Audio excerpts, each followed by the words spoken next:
Bids for our reassessment contract that will be for 4 years, starting July of next year. Received 2 bids, and I would like to recommend that we take the one that's not the lowest. Tyler Technology has been with our county since 2007. They've been on time with everything. They've done everything like they're supposed to. And the other company is a newer company that has not done a full reassessment in Indiana. So I'd like to stay with the one that, because they have proven that they can do what they're supposed to do. We've used them before in the past, right? Used it before in the past, and they've done everything that they're supposed to do. Of course, we love to keep money down, but we want to make sure we get the job done right. Right. So I understand that. Get that, Mike?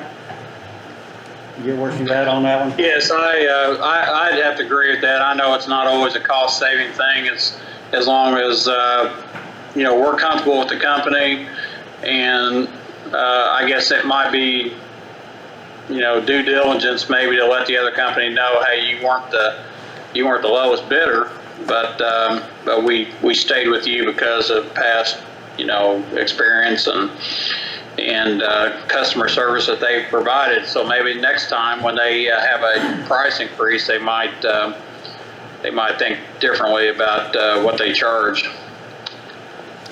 I agree. Randy, you got any thoughts or concerns? How much, I'm fine with it, just Okay. for the record though, how much difference? Over the in 4 price? years, it's $66,000, $16,000 a year. Okay. So this is something you'll do every 4 years? Yes. Okay. It will be this way for 4 years. Okay. Yes. Any comments from the public? If not, I'll bring it up for motion. I'll make a motion. Randy makes a motion. Mike? I'll second that. That will be unanimous on my part. Thank you, Donna. Can you sign this now, or Just give me a sign here. there's 2 different places? There's there and then, Okay. Oh, okay. Just on, yes. The other form is the addendum on the bond. They haven't signed it, nothing. They They have. have, you can just give me a copy. I think I need to put it into Gateway so that the state can have it? Yes, So that, you'll do that, then I'm good, then if I can just get a copy. okay. It has a place for all 3 signatures for commissioners, just Okay, Randy then needs to sign it also. Thank you very much. Thanks. Thank you. Thank you. Thank you. Thank you. Next up, court security combination. Judge Mounts, is he here? What's he gonna be back in a minute? He's gonna come back in a minute. Okay, we'll go straight on down to Sheriff's Department update. Yes, sir. You're up, Sheriff.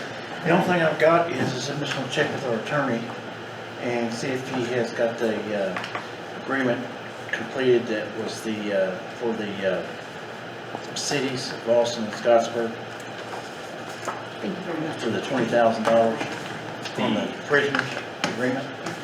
I think that was passed like a couple of meetings ago. I'm not. And we voted on it. Yeah. Yeah, but remember when we took it to the city council, there was some mistakes and it was gonna be given back. Mistakes were corrected They were corrected. prior to the commissioners voting on On whether that. it needed to go back to council or not. I'm not- Okay, do you know, did you guys send it I back think to council council? needed to. I think council has to look at it, Jerry. They've got it passed on this side, but I think it's going to council next. I think Okay. that's where we're at. So Okay. I'll double check it, but I think That's where I you're believe correct. it is. Yes, Okay, he good. corrected a couple of the council It was, concerns. yeah, it was Okay. just, I Yes. think it was just some discrepancies between a couple of the sections that contradict each other in some typos. All right, that's all I got. Thanks, Sheriff. Next up, voting precinct redistricting. I assume that's the clerk? And Zach is gonna probably talk to that. Okay. The clerk is not in town right now, so. So I think we talked a little bit about this in the prior meeting. I just wanted everybody to be aware of the deadlines. The deadline to inform the state with the 2022 precinct change surveys, noon, August 11, 2021. We have to inform them of the intent to change any boundaries. The deadline for redistricting is December 31st, 2021. So I think at the next regular meeting, we need to schedule an item for the commissioners to discuss the intent to redistrict. And there's some, the clerk has sent out information to everybody regarding the Yeah, parameters he did. for, yeah. for- I don't know. Mike, are you hearing us? Yes, I'm hearing it all. Okay. It's actually pretty surprising. Okay. Anything else on that, attorney? We just, it's basically acknowledging it. Okay. If we're done with that, then we'll go to the EMS grant application request.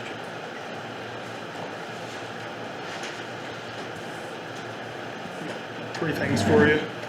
Good. First one is, we're looking at applying for a reimbursement grant. Tammy did call up and speak with them.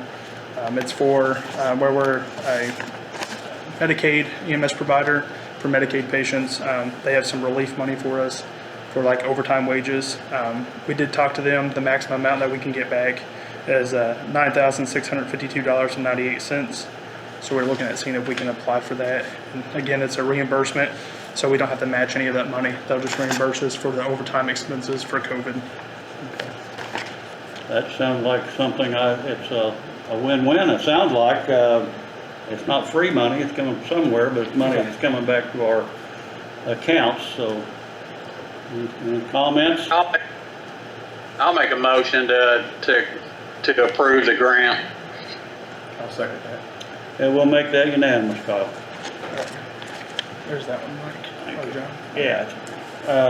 Next up on that same thing, we have the checking account signatory, which one of you two may want to explain that. I don't care.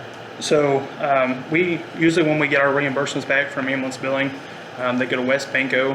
Then Pat usually writes a check into our Scott County bank, and it goes to the auditor's office. That way they have a record of all of it. Right now, we don't have anybody on that account that can sign the check to be wrote over to us. So we have a significant amount of money that's sitting at West Banco, not being applied to our account, that's been reimbursed from ambulance billing. So we're asking for possibly a temporary person to be put on there. Pat's recommendation was for I to be put on there. However, it's totally up to you all. We just need somebody that can sign the check that's on the account. And my understanding, it takes 2 people to sign it, is that correct? Just one. Just one? And the only person that was on the account was Shannon. And so we can't write a check for ourselves until. Okay, any thoughts? John, I'm a suggestion here, and you guys can do whatever you think right or wrong, but I'm gonna make a suggestion that it be Kyle, and since he was the deputy director anyway, and maybe Pat, that they both sign it. That way we have some assurance there until we can get another director, and even at that point, maybe we still have people sign something. I agree. I'd like to alter that a little bit, just not to say for Kyle, and say for whoever is acting or director. Just whoever. Oh, I agree with that, but I'm just saying because Kyle is right now. Yeah, okay, we need a motion. I'll make a motion. Motion for, let Kyle do it, And, and then we get a new director, we can change it. yeah. Okay. Well, and it was Pat for Okay. both of them. Randy made a motion for Kyle and Pat both to sign, Mike. I'll second that. I think that's fine right now. Make that unanimous, vote passes. And then the last that I have for you is over the paramedic program. We were talking with Jacob, actually have the last training program director send in her letter of resignation to COAMPS on July the 9th. Spoke with Mike also. So COAMPS has given us until August the 9th to either have a new program director, or we found out that we can appoint an interim program director, which is I got their form too. But we can appoint an interim program director who does not have to have a bachelor's degree, and they can be an interim director for 12 months. But we would like to, within that 12 months, find a permanent one, unless you all already have a permanent one. Either way, whether we decide to keep the class or cancel the class, we'll have to either have an interim or an actual program director in order to coordinate with them to let them know whether we're going to continue. If we make it to the August 9th deadline, COAMPS is automatically going to tell us, hey, you're not getting your accreditation, and they're going to make us bow out, versus if we do come down to the decision to cancel it, I'd rather us bow out versus them making us bow out. Well, I don't want to bow out at all if we can do that. Absolutely. So I want to make sure I understand what you're saying. You've got an interim person you can put in that spot? We can name anybody. Our recommendation was, since Danny Basham's our training officer, go ahead and make him an interim person. That way he can coordinate with them. And then at any point in time, we can remove him as interim and place a permanent person in that spot. But just so that we do have someone in that spot's not vacated until, And that position, if Danny takes it, will be good for how long? it can be good to 12 months. 12 months. I'm okay with that. Yeah, I'm all right. Randy's good? Well, I actually received an email, and I guess the lady that was going to be the director, she actually took it upon herself to reach directly out to accreditation. And so anyway, that's why the deadline is August the 8th, or August the 9th. What I'd like to, I don't know, we have to do this in a meeting and here so I can clarify that. Would we have to do this in a meeting to determine who the program director would be, or can we do that and just say, hey, this person's going to be it, and do it in consensus? If I'm hearing right, it's just gonna be somebody temporary. We could probably replace anytime we wanted to, couldn't we, Kyle? Yeah, you can replace anytime you want to. Our only push was, instead of waiting till the August 4th We're gonna lose it. meeting, is if we have to mail it, that only gives them 5 days for them to receive it, and any issues for errors there. Yeah, my concern is that the email that I received, that and I don't know where, and I'm not doubting this, but I mean, the email that I received said that, it almost pretty much said you could not put as an interim person. So that concerns me. Somebody else is telling you that you can, when the place, the accreditation, I guess office or whatever is telling me, or in an email, that you can't do that. I do know I have, and I've had 2 people reach out to me that are interested in being that program director. One of them currently works for us, which would be an easy, fix, I think. But like I said, I think we need to determine that, and but I guess I wouldn't have a problem putting somebody in there if in fact we're not going to lose our accreditation if we do it on a temporary basis. But I don't have a problem doing it temporary. But I do know that there's a couple of people that have the I guess the skill set and the bachelor's degree to be able to do that. So whatever you guys want to do. Well, he's, okay, I think if I'm hearing right, he's asking for a temporary fix here, just to make sure we're covered, Yes, sir. and it can be changed whenever we want. Yes, sir. So you're asking to put Danny Basham in that position right now, is that correct? That was our recommendation. Okay, any of you guys want to make a motion one way or the other on that? I'll make a motion. Well, I will say this. I'm going to tell you that I do not want this program to stop. So we can do that on a temporary basis. I don't have a problem making a motion to make that temporary.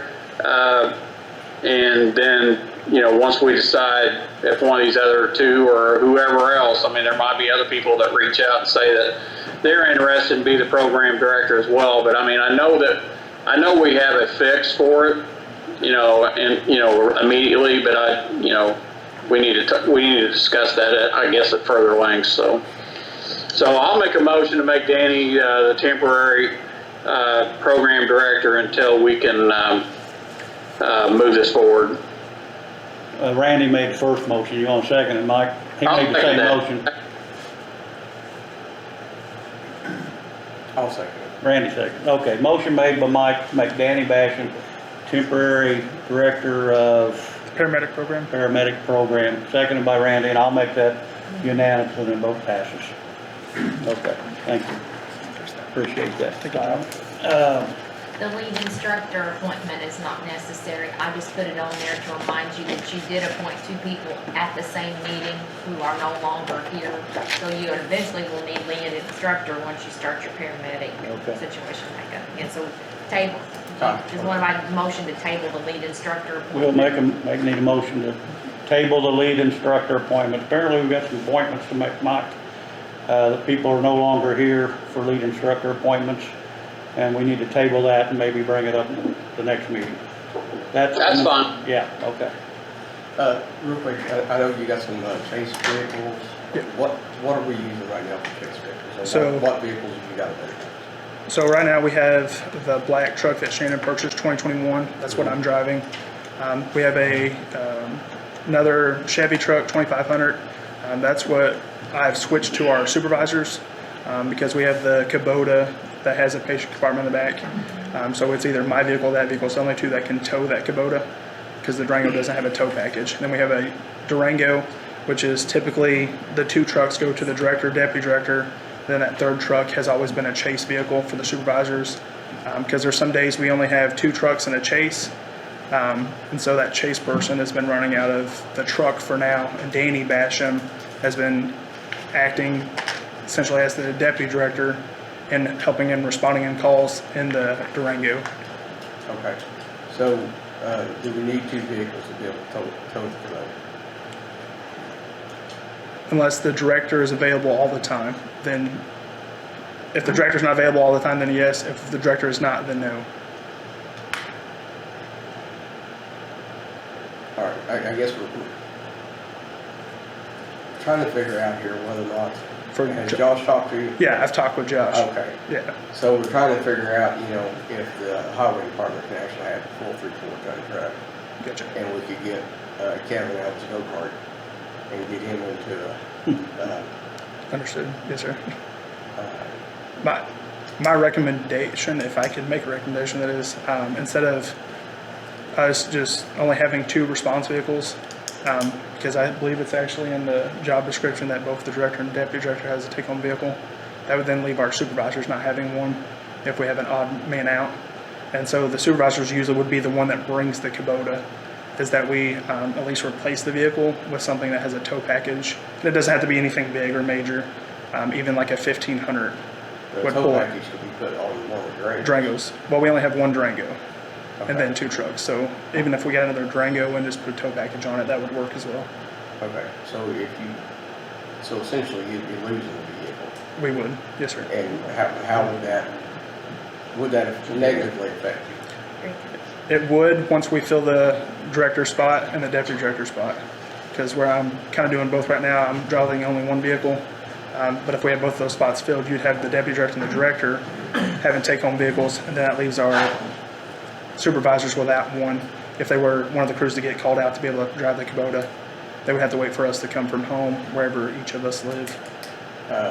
What engine does the Chevy have in it? Chevy has a 2500 HD, so it's Is it gas or diesel? it's gas. And it's what year? It's a 2016. 6.0.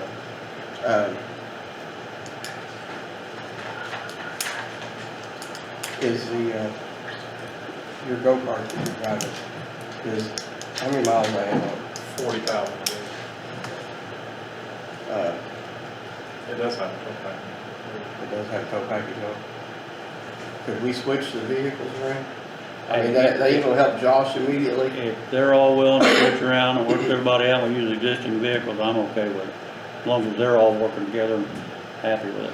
That's just an inventory list switch for us. I don't even know if we need to vote on that. Just- My Yeah, only it's no concern big deal was, for me, but it's up to you. our only concern from us is our budget right now is so tight that in order to remove the stuff that's in one of our vehicles to put in another one and to letter it, I don't know where we'd find that money at. Just currently, just speaking. If you guys can switch around, everybody's happy, as long as we're insured, legally, we're doing everything right. I'm a go.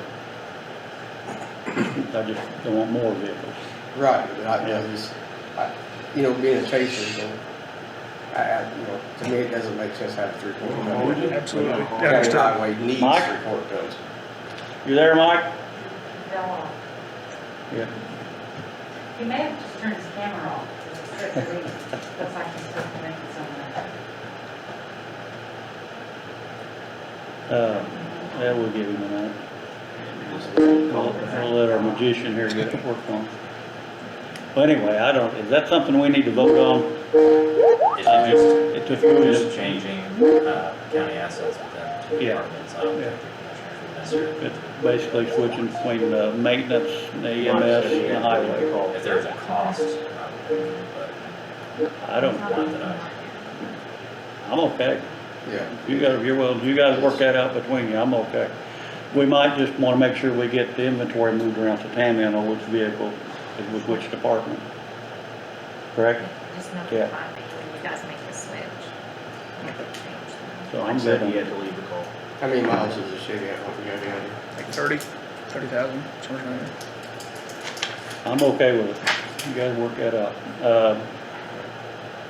I think you're done, aren't you? Yes, sir. Thanks, sir, for hanging out. Thank you, Kyle. You're doing a good job and in an odd position right now, so thank you. Our highway director. He'll probably complain about your vehicle.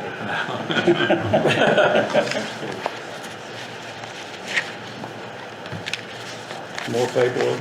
More paper. Computers are supposed to stop all that. I know. Good hard copy, don't worry. Thanks, sir. So the first thing is during the council meeting, they're going to find the money for the community matching grant with the, Crossing. yeah, the max money, which is the $300,333. So they're going to find it. So I guess we just need to get the approval to send the application out Need an for the official request. the from us. official request, yeah, to send the application out. Those are 25 road sections in there. I'd say around 80% of it is HMA overlay. Another 20% would be some sort of preventative maintenance on roads that's been done over the last 5 or 6 years, whether it be liquid road or the rejuvenation. So with that, we would have to have 25 financial commitment letters. I'm sorry, 22 financial commitment letters signed, and it'd have to be signed after this meeting. Signed by us. Signed by, probably have to be you, Okay. since Mike's gone, I guess. So we would have to get the approval to sign that after the meeting, as long as we approve it. So your motion, not to put words in your all's mouth, but would be to approve the highway department's application for the community crossings municipal grant 2021-2, is that right, Ken? Yes, And 2021-2. approve signatures for the commitment letters outside of the meeting. That Right. makes sense. I'm gonna because- try to reword you say that. I'll make a motion, or Randy if you want to, but I don't think it matters. I'll make a motion that we pass a commitment for the community crossing grants for 2021-22. And there's 25 different roads, is that right? 22, I'm sorry, 22 different road sections. And yes. we need to approve the authorization to go ahead to go to the council and get the money, which is that correct? The council's already approved the money. 'Cause Okay, you just need we that kind of done that part. backwards. We just Okay. need the approval to, yeah, you're right. The council approved additional appropriation advertisement out of 2 or 3 funds. And so they're committed to finding the match funds somewhere to take care of this grant cycle. Okay, so and we'll eventually probably get a letter from council as well, once they decide where the funds are coming from. You may have a follow-up letter if you get approved that the council has committed and has the funds available for the match. So that'll be a little bit later. I made the motion, did I say it correctly, Tammy? To commit to and approve the application for the Community Crossings 2021-2 grant application cycle for the highway, and to allow commitment letters to be signed out. And we definitely want that money next year. So, motion made, Second? Randy seconds. Mike's apparently unavailable right now, so the motion passes. 2 to not zip, he just, I suppose that can have attention if he's not on it. Okay. Thank you, sir. I appreciate you getting on these. You're doing good. Yeah, yeah. I guess the only other thing I have is, we're gonna contract a couple triaxles when we start paving, just to move it along a little better. So we are gonna move, created a new line item. So we're gonna move 41,000 to, contractual line item 30100. Is that us or council to do it? Moving money around? The transfer, are you in intercategory or are you outside? Are you like in the ones in the 3s? Are you moving? They're both in the 3s. so. Okay, then you can, They had to create a line item, so I didn't know if they had to approve it, so Okay. they had to create that line They have to item. create the line item, but then the auditor can do that Okay, transfer. so we're as long good as with it's in that. the same one. So we'll save that for August, but if, it seems like there was something else. I think that was it. My friend, you're on top of it. And so you're gonna rent, basically, the dump truck service? No, they'll have a driver. Okay, so It'll you be would contractor service, yeah. That lady out by, the Keyway over there. Yeah, Keyway Drive. You guys Yeah. took some callers and she was Yeah. very impressed with the fact you sit down and talk to everybody. Oh, Went through the whole process and that's so important, those kind of things. So thank you. yeah, sounds good, appreciate it. Yeah. Anything about the new, about the tackle or anything that's On, changed? Lingham, no, but it's definitely bid, Okay. so Looks like a Jake. they'll have to come up with it. How we- Yeah, so with that being said, I'll be talking to him and kind of squaring it away. I think there was just some confusion, but it's definitely in the bid, so that's a good thing. Yep, yes, sir. Thanks, sir. Thanks, Kevin. Judge Mount, we're gonna slide you in here. You were up earlier and you had to leave I for Mount. apologize, I had this at 5:30 and then I was gonna spend a lot of time getting everything organized and Okay. best laid plans, so to speak. So I appreciate it. Commissioner Julian, I think it's the first time I've appeared in front of you, so welcome to the commission and welcome to county government. Zach, I don't know if we've met, but hello. I'm pleased to meet you. Sorry that Mr. Jones can't be with us. I do have some materials that I'll give you guys to take a look at, and I can pass these, I can email these to Mike tomorrow or later this week, so he'll have them also. Judge Hauser's trying to get here. She had a daughter who needed to make a move from one college circumstance to another. She's going to try to be here, but I don't know if she'll make it. We're going to talk about Magistrate Frazier, Judge Frazier, who she's actually on vacation this week. It was very hard for us to find a time when all the key players could be here at the same time, and we knew that there was a little bit of an urgency. I do have with me Prosecutor Owens is here, and he may have some information he'd like to pass along. Of course, you know the sheriff, and he's here. We'd like to talk a little bit about the security situation, and I know you guys have some questions and some interest in maybe making some movement in security. And then the head security deputy, Chris Judd, is here also. He can answer questions for us. And I also have Josh Stigdon, who's the public defender administrator, to kind of talk about what he sees from a public defender, from a criminal defense perspective, what we got going on upstairs. I mean, as you guys know, one of the essential services that county government provides is the courts, criminal justice, the sheriff, the jail, the prosecutor. Those systems are kind of built on a hybrid system where a lot of those services are kind of supplemented or funded by the state, but also the county is expected to pick up some of those responsibilities. For instance, my salary and Mr. Owens' salary is paid by the state, but our employees are paid by the county. The county provides us the resources we need to operate on a daily basis. We don't come down here very often. We don't ask for very much. We're on the second floor, and I kind of joke that nobody ever comes to this. Have you ever been to the second floor? I don't know. But I'd like to invite you guys sometime in the next few weeks. John, I know I've given a tour. It's been a couple years, but I gave John a tour of our circumstances upstairs. Randy, I'd love for you to come up and let us show you firsthand what we're dealing with upstairs. Me and Chris got together, right? And you've kind of seen it. I appreciate that too.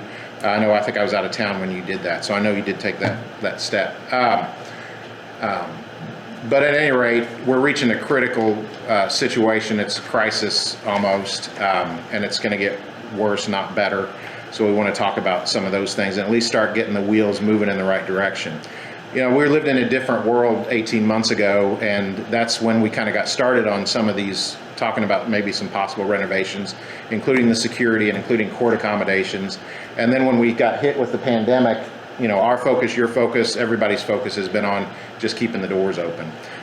We haven't had the space needs over the last year and a half, quite honestly, because we've been able to do a lot of things virtually. We've been required to do a lot of things virtually, but we can't do everything virtually all the time. We can talk about what we can keep and what we can't keep, but the long and the short of it is we're reaching a crisis with respect to space upstairs and a lot of different issues. The first thing I'd like to talk about is the security. We did, like I said, 18 months ago, I don't know if there's a date on this, but we did get some plans for a security vestibule built off the front of the building on the concrete pad where the flag is on the north side of the building.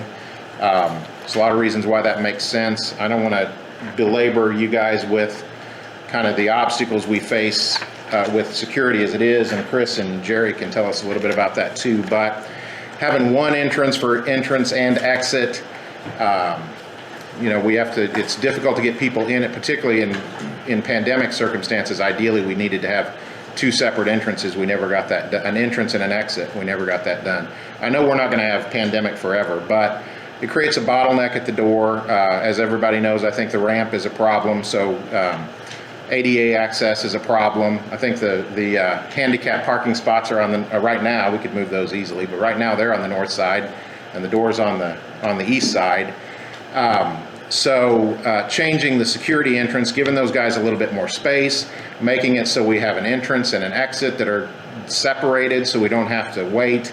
It would also be nice, in the security recommendations would recommend that judicial officers have a separate entrance so that, you know, there have been times when, frequently I would say, when Judge Hauser or I have been trying to come in the building and we have to wait in line behind people that we're going to have to make decisions for 5 or 10 minutes from now. So ideally we should have a separate entrance for us to come in, which we could do with some of these plans too. And I think it would make a more secure environment. It would make a more ADA accessible environment. It would make a more pleasurable, more convenient experience for the public and for the employees.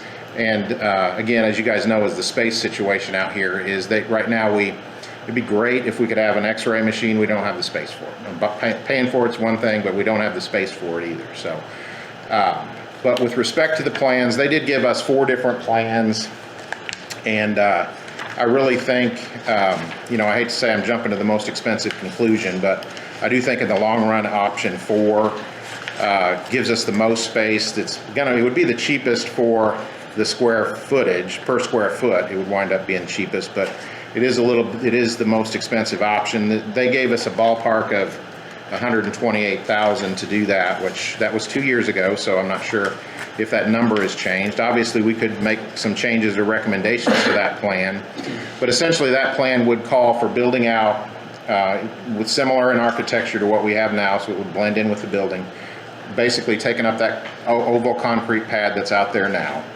adding a sidewalk outside that. You'd have an exit to the left, an entrance to the right. You could have a third entrance for employees that if you wanted to let them pass, we don't have to talk about security policy, but if you wanted to let certain employees or employees pass security without having to wait in the public line. And I don't. That's fine, but there'd be a way that could be done.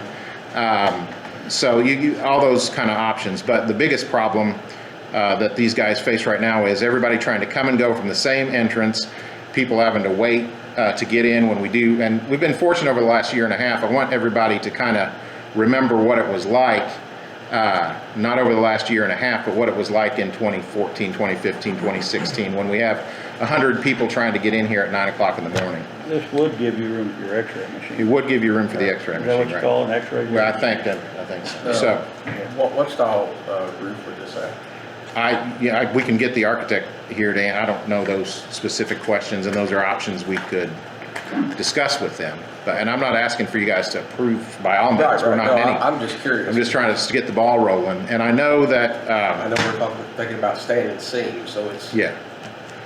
I thought about asking the architect to join me tonight, and I thought, well, this is just we're just kind of getting the ball rolling. So I would be happy to have Mr. Allen come. He kept ringing my phone. I said, I can't do anything till after the pandemic. He stopped calling me. So You know, and I think he'd probably be glad to. gave this to us before. Yeah, he did. Similar to He the did. options, Yeah. So there's nothing. Right.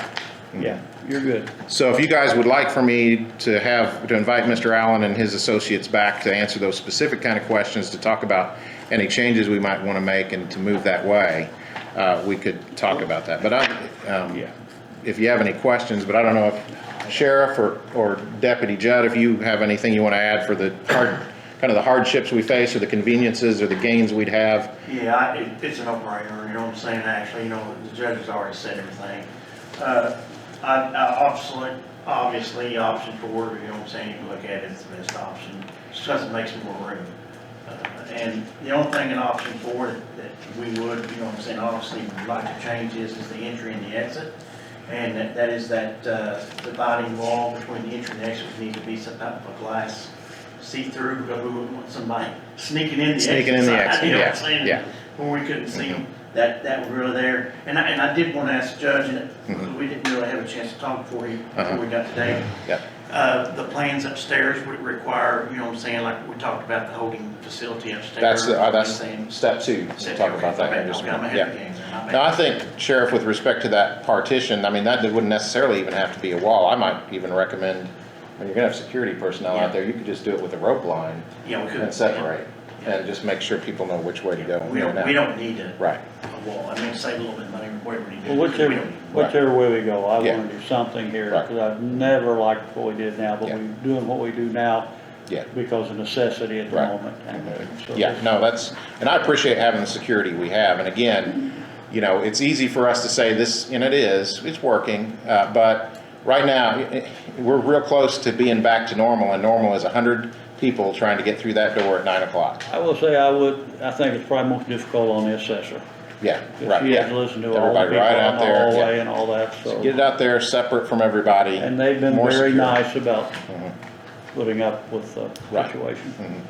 Yeah, Chris, do you have any thoughts, No. Chris Judd? I think you summed it up. All right, so, and then just kind of to tie security into what I'm gonna talk about next, if you think about, because I'm gonna kind of put a placeholder on some space in the courthouse, just to kind of say, if you guys, I'm gonna ask for some things, but if you guys do make some changes, you know, keep us in mind.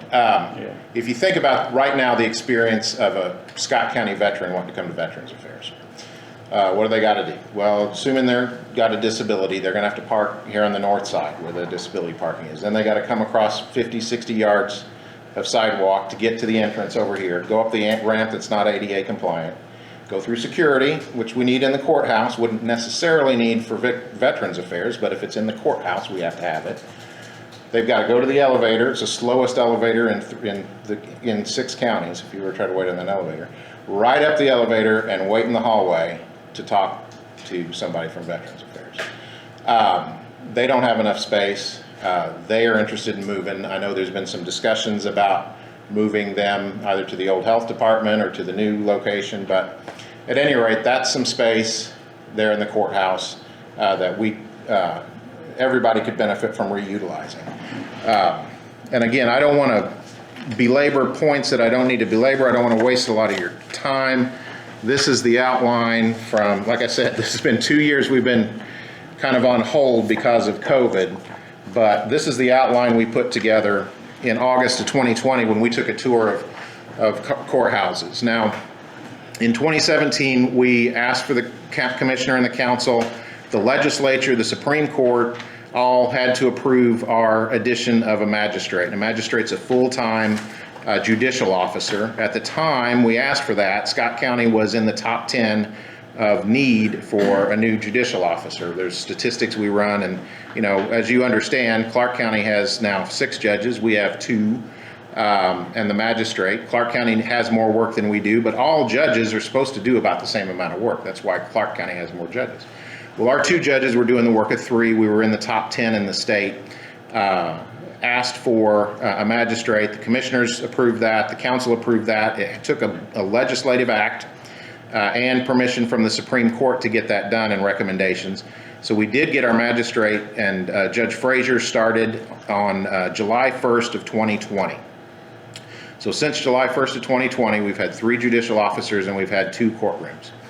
We've managed to deal with that over the last 1.5 years because of COVID, doing a lot of things virtually, using this room, and thank you very much when we can, with some portable recording equipment, but it's just not practical to do that long term. It's confusing to the public, not enough space in a lot of areas, and you know, not only that, but you know, I've dealt with this for 2 years, not complaining. We're blessed to have Judge Frazier. Her desk is in my office. She sits right next to me in my office, and she doesn't have a phone. So I have no ability to communicate privately with anybody. I take a call, she's distracted, she needs to take a call, she's got to use my phone. People coming and going. It's very difficult for either one of us, and we get along as well as two people can get along. It's very difficult for either one of us to work very efficiently when we're both sharing the same office. You know, I love our probation department. Every one of our probation officers has their own office. The circuit court judge does not have his own office. And Chris can talk about his space issues. He has a lot of, Chris does have his own office, but I don't know how much longer you'll be able to keep it without anybody else in it. So we have a lot of ideas for upstairs that I think would make things more efficient. This is kind of the reasons why. I won't go through all these bullet points, but take a look at them. The things I just want you to keep in mind as we think about judicial resources is, and there's a lot of different options that we could take. I really think that all three courtrooms need to be as close together as possible so we can share staff so that the public doesn't, like for instance in Jackson County where one court used to be in Seymour, one court used to be in Brownstown. We don't have people going to the wrong court. We don't have attorneys trying to get from one court to the other. That'll be easy to get from court to court. Share resources, share office supplies. We could trade courtrooms. I have this big courtroom that's a beautiful luxury. Judge Hauser has a smaller courtroom that's sometimes not big enough for what she wants. If we're all in the same location, we can trade courtrooms when we need to. It gives us a lot of flexibility. There are some plans here that I've got, and they're attached to this that I gave you, that would create a third courtroom on the second floor. We really need 4 courtrooms, to be honest.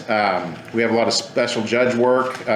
We had, last week we were supposed to have a jury trial with a special judge. It wound up not going, but if the special judge had gone ahead with the trial, it got settled by the grace of the prosecutor's office. That jury trial would have totally consumed my courtroom for a week. We would not have been able to use it. We'd had to use this room. We were on call for this room, or we would have had to find some other space. So it'd be great if we could have 2 courtrooms with jury boxes, which we have, 1 large hearing room, at least this size, and then a 4th auxiliary courtroom that could be more like a conference room that a special judge could use, or that a judge could use just to do something with minor parties. So I have all those plans in there. One other thing I'd just say about the magistrate is, and sometimes we get questions about, well, did we really need it? And you guys aren't asking those questions, but a couple things just to think about are, we did get our magistrate in 2020. Jefferson County also got a magistrate in 2020. They had a need. Judge, if I may, Yep. I think it's 2000, I think she's been here since July 1st, 2019, maybe. Is that right? Maybe. I think she was here before COVID. Yeah, she's been here 2 years. She's been 2 years. Yeah, 2 years. 2019, you're right. Been here 2 years. Jefferson County got they had a need. They added a magistrate. Jennings County, which is smaller than us, they just got a magistrate. They have a 3rd judge. Jackson County added a whole new court about 8 years ago, so they have a whole new court. Clark County just added 2 new courts. So everybody has a need. Right now, the #1 county for need on the list is Washington County. It's the only county that hasn't taken any action I'm yet. guessing these other counties all have to create the space and go into the same Well, thing. Jackson County's built a whole new 13 million, I'm not asking for a That's- $13 million that's what we- judicial center. That's what we Yeah, like, yeah. yeah. I'm not asking for a $13 million judicial center Jackson County just built. Clark County is building and expanding. Washington County, as you know, just built 2 new courtrooms at a cost of, I think, about $13 million. Jefferson County, when they rebuilt from the fire, they fortunately have some space, but I think if Jefferson County was honest with us, they'd tell us they're not real happy with some of the decisions they made when they rebuilt it. Of course, everything happens in Yeah. order here. We probably wouldn't want to do anything till we got the roof done. Yeah, I don't know if you're leaking up there. I'm not, but I I've know heard. Marshall's I'm in the on it. 150-year-old part. I'm not, it's not a problem for me. But we're talking a pretty good chunk of Yeah. money for that too. So, I Yeah. mean, that's probably gonna be first, Sure. but we can plan all this. Well, and I know I'm getting a lot of information out here. The other thing I just want, we've talked about short-term, midterm, and long-term plans. A short-term plan, which is what we've been going with, is do the best we can, use this room, use portable recording. We're getting kind of to the end of that rope. Whatever the midterm plan may look like, and I'm just telling, the longer you guys look at this, I know what I'm gonna say may upset you, but you kind of have 2 things going on in the courthouse. You have the judicial offices, which is the prosecutor's office, the clerk, probation department, and the courts. and you have what I'll call the property offices, which is the auditor, the assessor, the treasurer, and the recorder. What most counties have done, Jackson County has done this, Clark County is doing this, Washington County has done this, is they have either found a different space for the judicial branch of the government, or they found a different space for the property branch of the government. And as for me, I'm happy to talk about whatever plans long-term we can. That room upstairs has been a courtroom for 150 years, and I'd just be just as happy up there for another 150 years. But at some point, I think the long-term eventually, and whether that need is really here right now, I'd argue it is, but even if you disagree that that need is here right now, in the very short to mid-term future, we're going to be looking at needing to move the property offices or moving the judicial offices. So, rather than spend good money after bad, I'd just like for people to start thinking, is there some way that we could dedicate this building to the judicial and find some alternatives for the property? And I'll stop there for now, and we'll talk about the plans in just a minute, but I just want to, I don't know if Josh or Chris have anything they want to add. Chris, if you want to talk a little bit about your space limitations and... Yeah, I can. So, where we're at, it makes sense from our perspective is to have all three courts on the same, or courtrooms on the same floor if possible. So in other words, to create a magistrate courtroom, the only logical place to be is to put it where our office is now, where the prosecutor's office is. That way you've got both courts and the magistrate up there. It makes sense from our office covering cases. We send prosecutors up. Sometimes they have to go from place to place. For the sheriff to transport inmates, they can transport them to one place and get them to whatever court they need to go to. I think it makes it easier for the attorneys, because attorneys are oftentimes scheduled for approximately the same time in different courts. If they're right there close, they can bounce back and forth way easier. For that to happen, you have to relocate our office. We're in need of relocation anyway. I think some of you have been up there to see it here recently, but we have no conference room now. What used to be our conference room is now being used for a deputy prosecutor's office. I have another deputy prosecutor who's in what used to be the old file closet, and we've had to turn to an office for a deputy. I have two deputy prosecutors that share an office. I have... That we stole from probation several years ago, too. Yeah, but that office we had to take from probation. Yeah. That originally wasn't even there. My office administrator and my investigator have to share an office. And then Amanda and I are fortunate to have our own offices, and we have the area out front where the other support staff is. But we don't even have a conference room. We have to go try to use the jury room if we want to meet with people. We really need two conference rooms in addition to all the offices, because our victims advocate, which we provide services to victims of crimes, they oftentimes are meeting with people with a safety plan, and that can last several hours sometimes.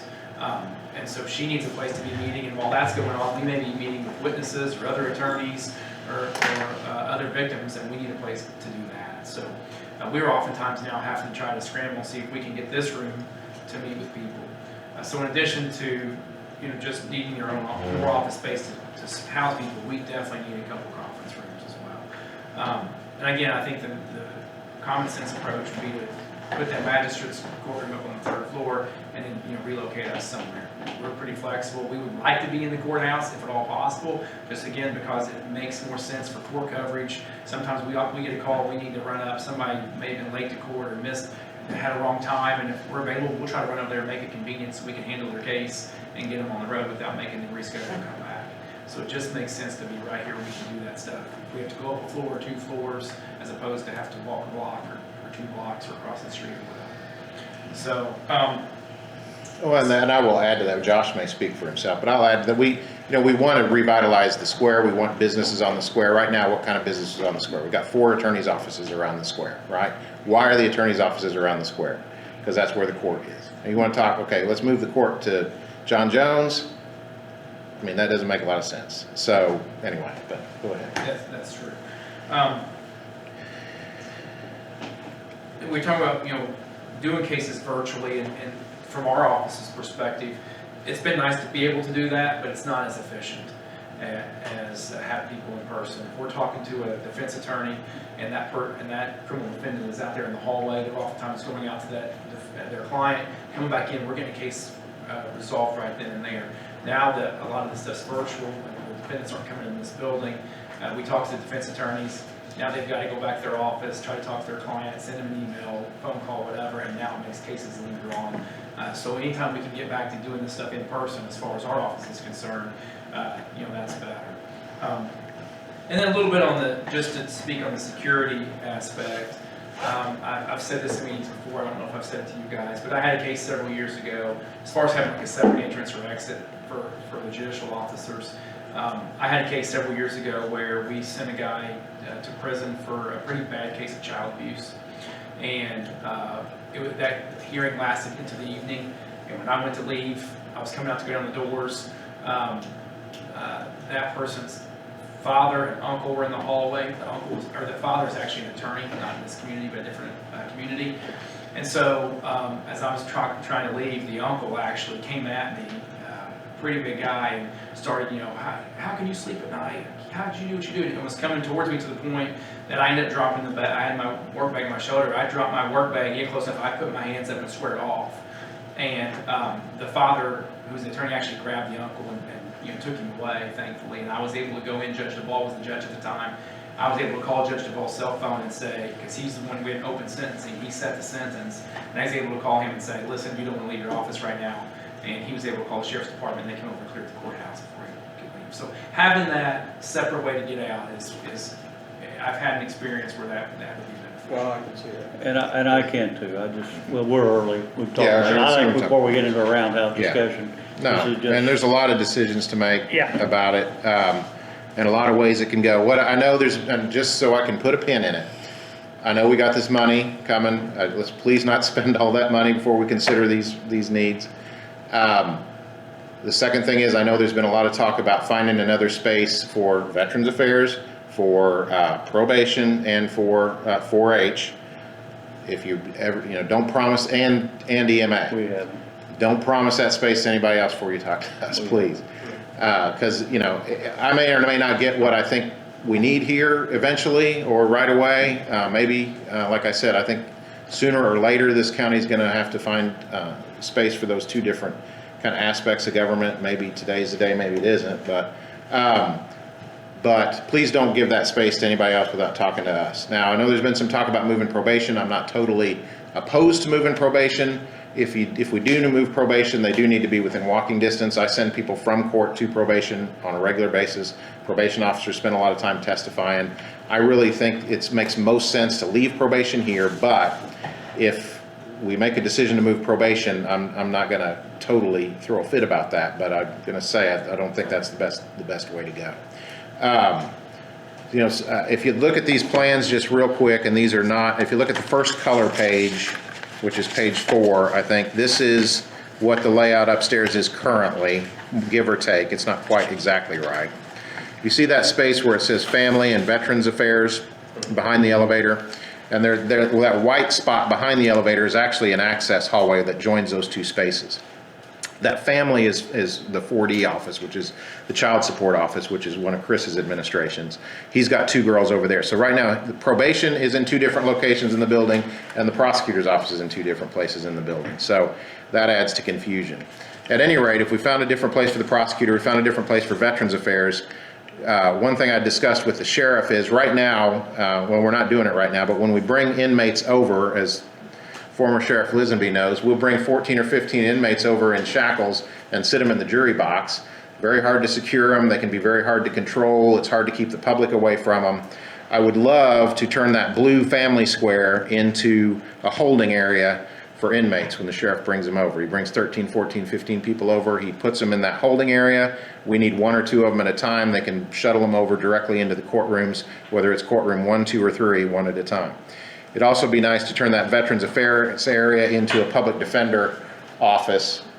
Josh, you can talk about the convenience of that. But right now, if a public defender comes in here and he needs to talk to his client who's in jail, they have to pull him out of the jury room, or pull him out of the courtroom in shackles, stand in the hallway and talk to him in one of those old window seats.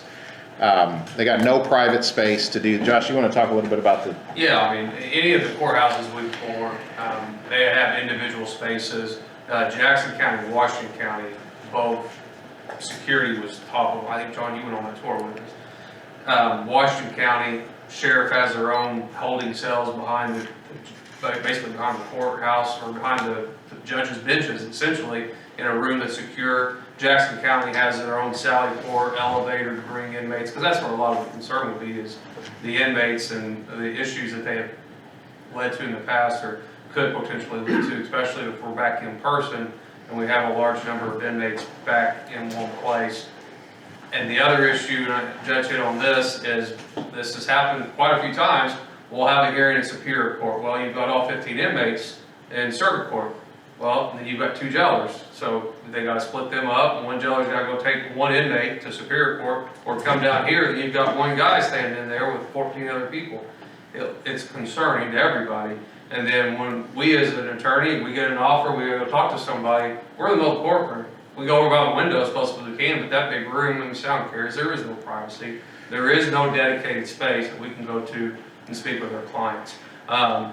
As far as the inmate holding room, what I would say on that from I think you're on the Clark County PD board, so we can get, I spoke to the commission today, anything that is for PD use, we can get 40% reimbursement from the state.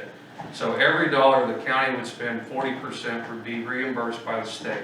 It would be a capital project reimbursement, so it would be over the course of 10 years. So you spend $100,000, you'd essentially get $4,000. You get $40,000 reimbursed, you get $1,000 a quarter for 10 years. So if that was not necessarily an inmate holding cell location, maybe a PD meeting location that we could use for other things as well, but then have the PD office where we have a copier, we can, we also have to make copies for our clients of court dates, things of that nature, that we can process them in and out. Because one of the other things that happens, and once we go back in person and we're going to have this, is we're trying to do pre-trials, we're trying to negotiate other things. There's a bond hearing going on in the same room with a judge and magistrate, prosecutor, and we're over here making noise because we have nowhere else to go. So, I mean, it is an issue, and it's been relieved some in the last 18 months. We won't look at it that way because of the pandemic, but it's not fixed, and it's going to rear its ugly head quickly, and with costs and everything continuing to go up, getting the reimbursement, obviously this is a small piece of the pie, but it's something to factor in, because when you start remodeling a building like this, you're going to have, it's not going to be cheap, but anything we can get back from other means is definitely something we want to keep in mind. Yeah, that's true. And then to go back to that little white space back there, the reason that space there is kind of ideal for that purpose is because then if the sheriff holds these inmates in that room that's labeled family, the PD needs to talk to them, they can come get them through that back hallway, which can still be secure, bring them into the private space there in the what's called Veterans Affairs, which would be the attorney's visiting room, and so the inmates could stay secure. The guards could see them the whole time, glass doors, whatever we need, so they would never have to come back out in the hallway or stand in the hallway until they had to transport them to court. So I think that's a valuable and useful asset that we don't have right now. Just paging through these plans real quick, the other 3 pages or 4 pages, I'll just tell you I'm not totally in love with any of these plans, but I think a hybrid of some of these plans could be put together. But if you look at what says option 3, which is the last color page, just some things to point out about that is right now we're totally used up with support staff. I really need some more support staff. I know I try to come down here and be honest with you guys every time, tell you what I need. I don't want somebody ask me, do you need more support staff? I'm not going to say, oh, we're doing great. No, we need about 2 more support staff. Today's not the day. That's a council issue, not a commissioner's issue, but I don't have space for them. If they gave me $200,000, I don't have space for anybody. Yeah. This would give, if you look at that page 3, what I like about this plan is the pink would be public space, the yellow would be private secure space, and that little pink hallway there actually should be yellow. You could get from Circuit Court to the magistrate's courtroom to the Superior Court all backstage, all in a secured area. We could share staff. We wouldn't have to go back out. Right now, if I needed to go to Judge Frazier's or Judge Hauser's courtroom, I got to go out in the hallway, walk past 100 people, walk down the hallway, and go back in. So that plan would allow us the flexibility of being able to get to any courtroom we needed to without having to go out into common space, give us more room for support staff. It would give us the ability to share and trade court staff. Would give us a service window in the hallway right now, and our service window right now, to come to our service window, you have to come into the courtroom. which is a little bit of an inconvenience for us and can cause some distraction and confusion. And it would just create more security and more flexibility on a plan like that. Coming towards the end of my pitch, if we take that space upstairs that belongs to the prosecutor, where does the prosecutor go? One thought is the basement, which would include the large conference room, which I hated when we lost it 10 or 15 years ago. We used it a lot and it got taken from us overnight.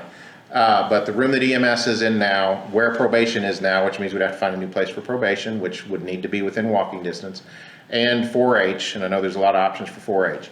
I know area plan is down there. I don't, if all the other property offices go, area plan probably would be happy to find some new space too. But you also have the area plan space, which we've not talked about, but which is down there. You move the prosecutor down there, you move probation out, we could deal with that. Another option would be to give the prosecutor's office the first floor. Leave the clerk where the clerk's at. One option that would also give us is to turn the recorder's office back into a hearing room, which it used to be years ago, before my time. That would give us a fourth hearing room, conference room, where the recorder's office is. The prosecutor's office could have the whole first floor except for the clerk. Courts are on the third floor, the second floor. Probation's in the basement with prosecutor overflow in the basement. If I could snap my fingers and nobody get pissed off at me and not have to cost more money than we want to spend, that's what I'd like to see. But I understand we're a long way from what I would like to see and what I may wind up with, but that's I'd what. like to ask, long-term projection as far as, if we gave you what you're asking for here, how long are we looking at that's going to sustain you? Right. The last expansion we did was 25 years ago, I think, when we built all this on. These, I don't know who the architects were then, but there's a lot of wasted space in this building right now, especially on the second floor. And Michael Allen, I was asking about that, and he said he really doesn't understand why there's so much wasted, big, wide hallways that are nice to have, but they take away from the space we have. So, there would be more efficient ways that we could have built on before. So I wish we'd have thought of that before. But 25 years ago, we had to build on, and built on all this part here. How long would that last us? It's hard to say, but what I would say is that if we did it right, it would at least get us to 25, 30, 40 years. Right now, like I said, and all that depends on economic development and a lot of different things. Right. But if we needed to expand, we did this way. If we needed to expand, we would, eventually, then if we had to move the probation office out eventually, then that would be more space we could use. But if we had that fourth courtroom, then that gives us the flexibility to expand with a second magistrate if we needed one as a permanent space. If we got and there's a technical difference between a magistrate and a court. What Jackson County has is 3 courts. What Jefferson County has and what we have is 2 courts and a magistrate. So, and what Clark County did was they had 4 magistrates and they just added 2 new judges. Magistrates are hired by the judges. Judges are elected. So the really only difference would be is if they told us you can't have another magistrate, you've got to create a new court. I think we could do that with the plans we have. We wouldn't have a jury box for that courtroom, but if I can't remember a time we've had to have 2 jury trials at once. It could happen, but we have 2 courtrooms with jury rooms. So if we had some flexibility to move around, we could. So there's no doubt we have a space problem. Yeah.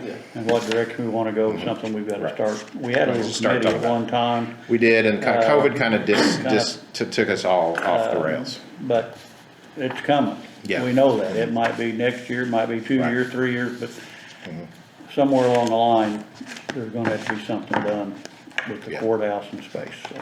Yeah. If I may real quick, I know the COVID money's coming, and one of the things I've heard is, with that money, if you can relate it to COVID issues, that's something that can be done. I think with our space issues and how we cannot social distance. You talking about COVID or ARP? You talking about the ARP? This is something that was brought up earlier. Are we talking about ARP money? That's what whatever the money is that everybody's getting together to talk about.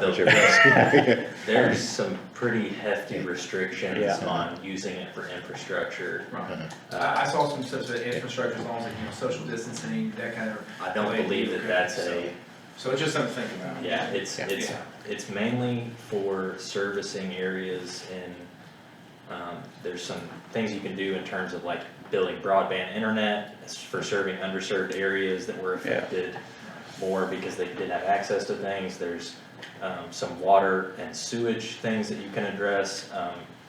Using it, repurposing it for, remodeling I would say that that's probably going past what the restrictions on the ARP money allows. Okay. But we did just have it was a special joint session with the city council to kind of talk about, and they haven't come out with like a final determination, I think, but they're basically issuing, we need to start coming up with plans right now on how to use this money. I would caution on Absolutely, getting and outside of. no, and I understand that. I guess what I'm saying is just, let's keep the big picture in mind. It's easy when somebody says, we're gonna write you a $40 million check, to think that money's gonna last forever, and then you've spent it before you've even really spent the first dollar. And what he was going, Yeah. it's just very confusing sometimes, because Yeah. we're talking like 3 different funds here. We're talking about the COVID thing for the merchants, we're talking about ARP from the federal, and then we got the state coming out with the money that we're trying to Well, grab I was too. gonna say, there is I don't know what that state grant, Yeah. I don't know. Yeah, there's another pot of money, so to speak, that's called FRF, which are federal relief funds. Right. Those are kind of, could be maybe geared more towards infrastructure projects that are not related to water, sewer, and whatnot. But this money, the whole purpose of the 4.6 that we're gonna get in the next 2 years, basically, we have to have expended totally by 2026. I think in 2024 has to be the final plan, and you've got 2 more years to complete that, or you have to give the money back. And it's actually stimulus money, rather than writing all the citizens of the United States that qualifies a $1,400 check. They put the burden on local governments to trust you guys stimulate their to know. local economy. So if literally we wrote a $100 check to every man, woman, and child in Scott County and gave it away, we would have fulfilled our mission, Yeah. and that would be that. And they would like that. And they would probably like that. Make it pretty But- popular. Yes, but loss recovery is one of the top priorities, I think, of both boards, but other than that, some of the loss recovery money can be rechanneled after we receive it based on our losses, so that may be one of the caveats of this. And that's going Yes. back to 2019. As a That's where base. Yeah. And like Chris said, I mean, once we kind of, I don't know what our next steps are, but once we start moving in a certain direction, he's got some match possibilities. There might be possible to get some 4D match money. It might be possible to get some Office of Court Services match money. So that's not pay for it, no, but it's gonna certainly help, and those are things we can certainly, I'm gonna do everything I can to get those I mean, done. there are note on that, no one, Yeah. it's always, you wanna look at it as a last option potentially, but, I mean, a lot of the bond closings I've been a part of lately have been under 2%. I mean, it's always an option too, so. Well, and- Especially if you have money that's gonna be freed up that would have been budgeted elsewhere, and you're gonna have some federal money to offset some stuff, it might make that a more attractive option. Well, and again. Cause that's not gonna last forever. Yeah, and we're reaching a crisis, and there's, different counties have done different things. Like, every county around us has built something in the last 10 years. And Clark County's totally redoing what they're doing. Washington County just built a brand new building. Jackson County just built a brand new building. You guys wanna build me a $13 million judicial center, that'd be great. I'd be just as happy in my 150-year-old courtroom.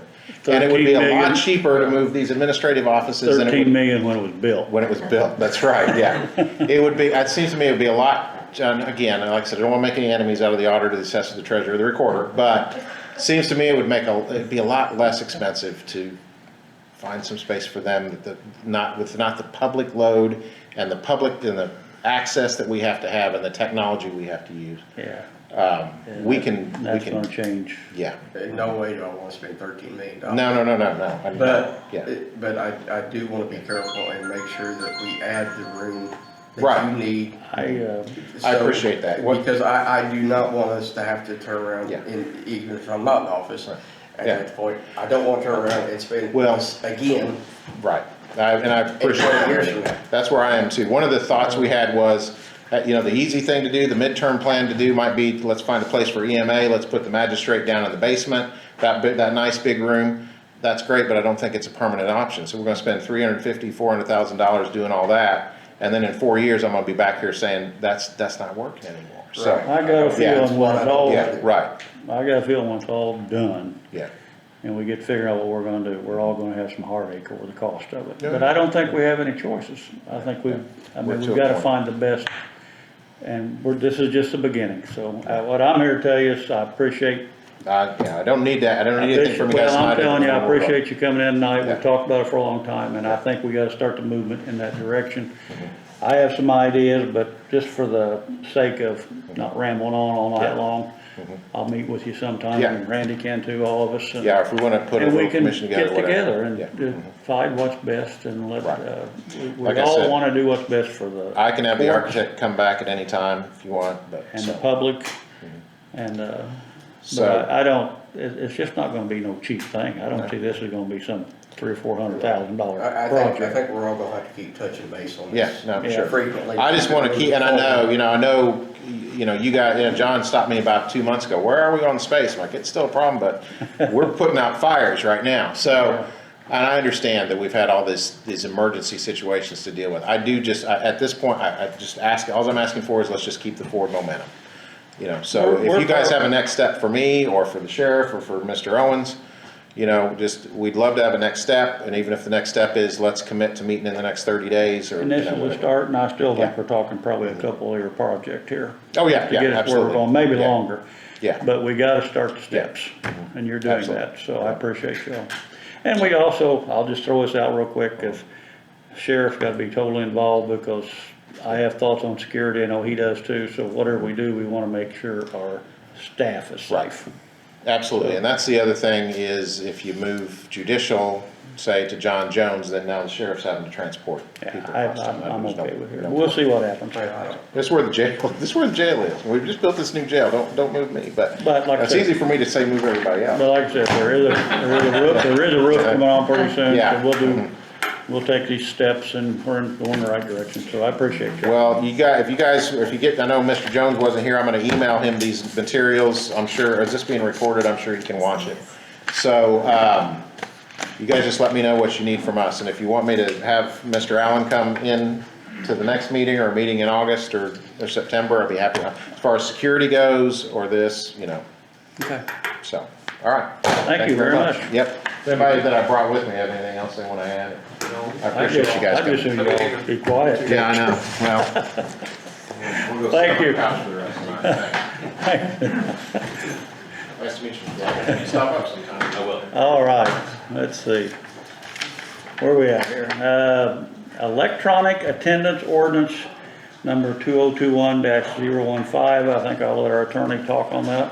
So we discussed it a little bit, but the final version of the ordinance is in front of you guys. I will say, when I was sitting here, I did notice tried to correct it, the entire document this morning, but there is a typo. 1.5 on the first page it's section 514,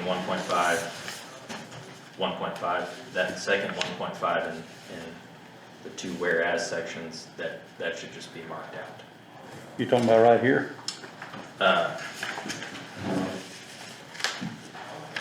Yeah, That right there, okay, okay. Those should not be there. So okay. this is why we do 2 readings, but, so Do I need- presented with that change in mind, basically, this would just adopt what the new law change as of July 1st allows the commissioners to do, in terms of, or it allows governing bodies of political subdivisions to adopt meeting rules for electronic meetings for its members, so that, for instance, if we had not had a renewal of the public emergency by the governor, and there's a new statute that allows you all to have electronic meetings under those circumstances, but let's say we didn't have the current executive order that's in effect until July 31st, this would apply even outside the context of a public health emergency or any other type of emergency. You could have, for the Board of Commissioners, up to one other person participate via electronic means of communication. There's a bunch of rules in here as to how you can do that. The way this is modeled is it's modeled after kind of the statute itself, but also a little bit of how Scottsburg has their ordinance set up from the city council, but because we have a county executive and a county council who are adopting it for, potentially for the whole county and for all the boards associated, I also went and started looking at, it's not, Bloomington is in Monroe County, in Monroe County's ordinance and what their commissioners did basically. Took some of, the basic setup, but this would apply to not only the commissioners, but the county council and any other public board that was appointed by either entity, or had, a mix of members on there to allow electronic communication, or electronic meetings with members participating via electronic communication. This applies to members. It doesn't necessarily apply to like staff or people who could just participate anyways. This via, electronic means this is for voting members of a board. But there is a section in there on if staff members wanted to participate via electronic means, they would contact the governing board, in this case it'd be the commissioners, to see if that was okay. Usually it would go straight to the presiding officer, but if there was some type of objection from the other members, you could essentially agree whether or not to allow that staff member to participate. It's different than some counties in that we are not, in this ordinance, you are not allowing the public to participate via electronic means. They would still be coming in person. Yeah. But I think that's more of a, you have to basically demonstrate, I think, a higher degree of technological investment in trying to make that part work and how that's going to run. That would be tough to manage. So, and that's not part of the statute. That's just. But no more telephone meetings. It'll have to be through Zoom or. It will have to be through Zoom or some other means. I mean, I know we were using Teams earlier, so it's like the same thing, but some other, a means that allows the public to both see and hear the member, and for the member to participate and kind of see and hear everybody else. Yeah. And by participation, just to clarify, that doesn't mean just attend, that means the powers to vote as well. Powers to vote, powers to vote. There are, I will say, if you look at section 5, no member can participate by means of electronic communication in a meeting at which the commissioners may take final action. Actually, that is a typo as well. That should be in which the governing body.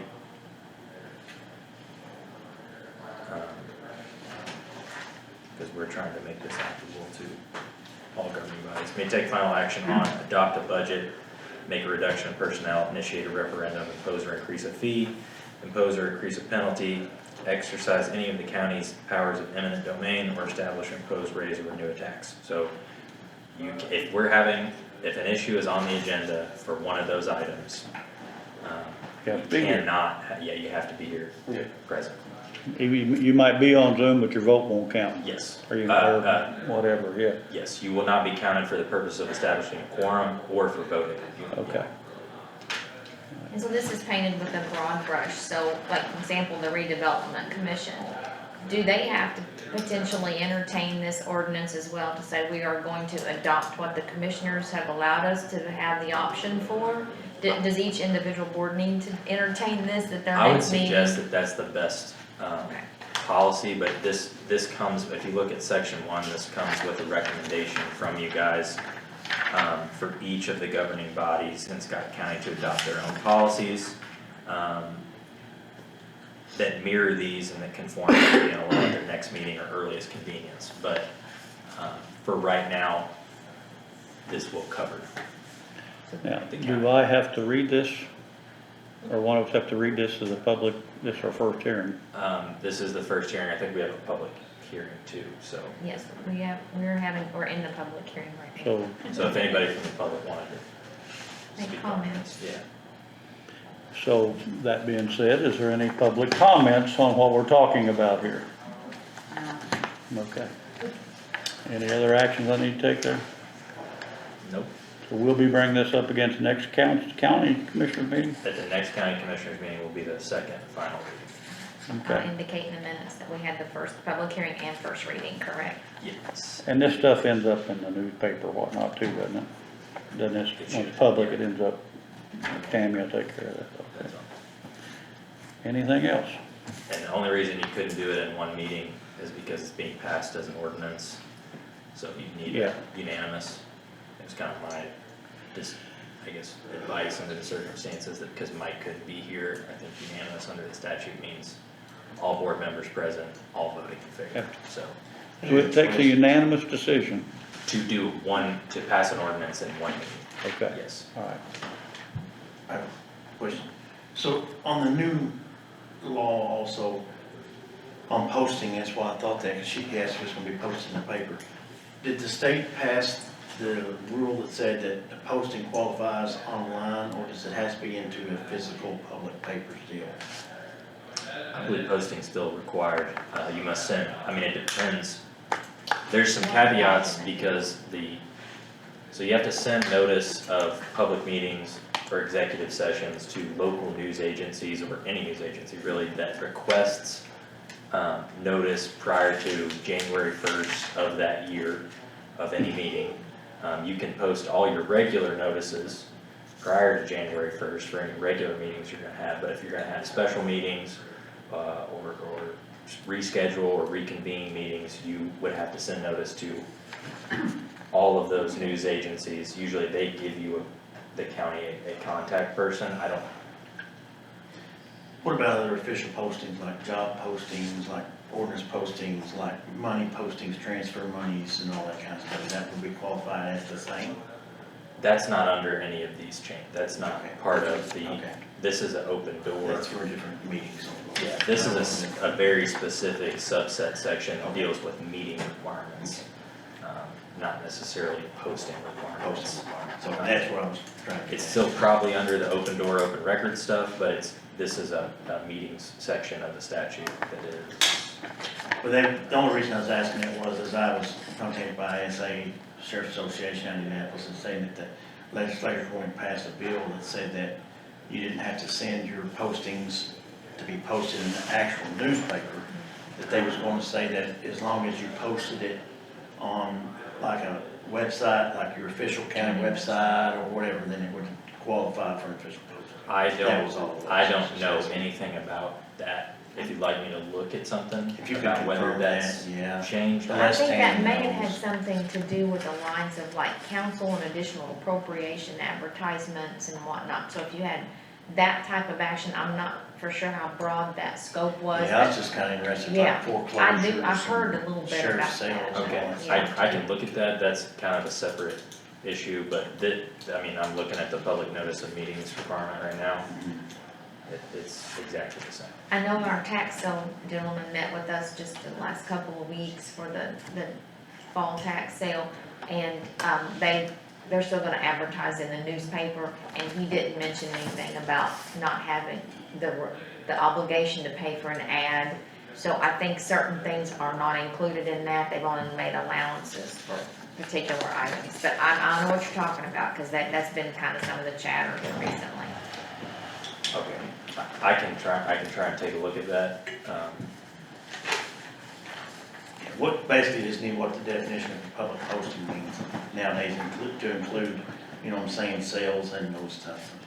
Okay, I would assume it would still include the newspapers, because this still includes public posting via physical. You can't just notice it on the county website, for instance, that's not technically a posting.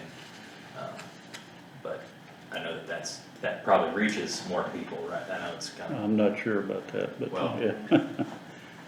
Could be. could Yeah. potentially, just depends. Anything else on that? No. Next up, we have payroll ratification for July 16th, 2021. Randy and I've took a glance at it. You got any thoughts or concerns there, Randy? Yeah, that's fine. Need a motion to accept? You accept? Yeah. And I'll second that, so we'll pass the payroll ratification. July 16th, 2021, and consideration of minutes for June 16th, 21, and June 23rd, 21. Any thoughts on those? No. Make a motion? I'll make a motion. And I'll second that, we'll pass that. The next thing we have is, I'll just read this, our Timmy Meeks, who takes care of our landfill transfer station, will be resigning, and he writes, this letter represents my official notice of retirement from my position of manager at the Scott County Landfill Transfer Station with Scott County Government. Will be final on the 31st day of August. It's been with great pleasure to be alongside individuals with Scott County Government and within the community, and I will always appreciate the experience and knowledge I gained during my time. I hope the notice period is enough time to find a replacement. Furthermore, please let me know of any help that I could be in training or assisting the person who will take over his position. Timmy's been with the county government for like 43 years, am I correct on that? He's the most senior person. And, you know, he's worked hard, done his time, and he's been very nice. He's given us over a month to do a hiring process. I think we already have it in the paper. Part-time, but that's the next question on the heels of this. Yeah. Yeah. And, How you guys wanna approach this? well, just, well, that's it. We have a resignation of transfer station effective August 31st. And the two current job postings that you have for the EMS director and for the part-time positions open for the transfer station subs.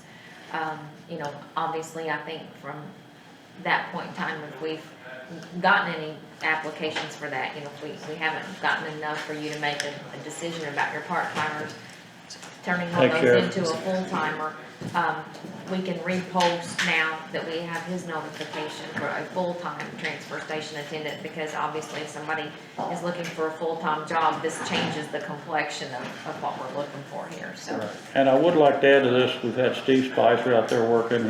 He's part-time. He's put a lot of hours into this, doesn't have to. If it wasn't for him, we would be in a crisis out there.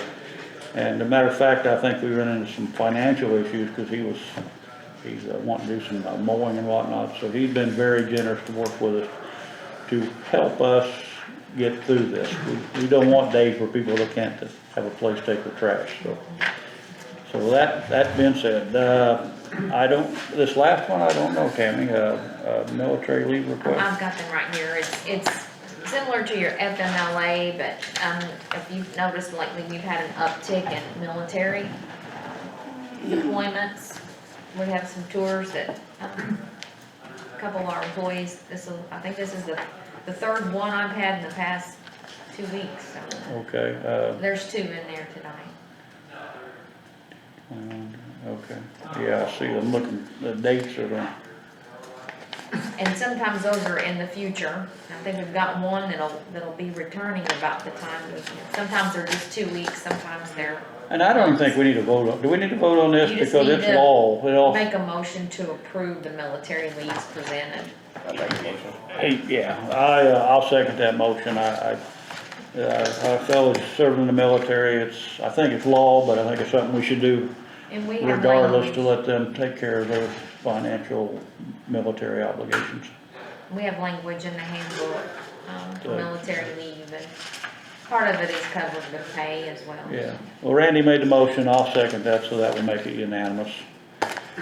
That being said, unless there's something else anybody would like to discuss or bring up, if not, then I will accept a motion to adjourn. Real quick, I'd like Okay. to just tell Tim Meeks, thank you for your service, and wish you well. I really This is appreciate military, it. you talking about Huh? a military thing? Tim Meeks. I'm sorry. Talking about Mr. Meeks. Oh, absolutely, I'm sorry, yeah, absolutely. I totally agree with you. So you made a motion to adjourn, I make a motion to adjourn. and I'll second that, this motion will be adjourned. Thank you.